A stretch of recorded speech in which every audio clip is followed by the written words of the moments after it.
I find this very interesting. Oh, of the actual Trojan Of the actual horse? Trojan horse, Uh-huh. yeah, which was told in the Aeneid actually by Virgil, right? And the idea was the Greeks had been like trying to take the city of Troy for like a decade at these like impregnable walls, and they couldn't do it.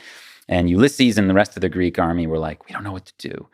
So Minerva, the god of strategy and war, kind of like they get this idea from her, I guess, to actually try to use subterfuge and trickery to take over the city. So the idea is and this was sort of hatched by Ulysses, right, to put this horse together that would kind of be like a gift. So the idea was the Greeks just like pretended to leave, right? They deserted. They left behind one soldier and this horse. And the Trojans looked at it and they were like, what is going on here?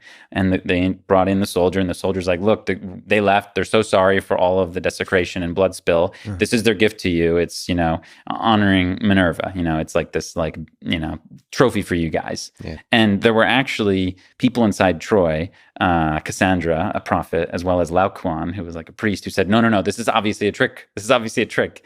But they were like dispatched and ignored because the horse was like, it was just like so badass. So the Trojans were like, bring it in the city. So they brought it in themselves. No blood spilled at all, right? In the middle of the night, of course, what you realize is the horse was packed with Greek soldiers, and they come out and they let the army in, which was like hiding behind an island.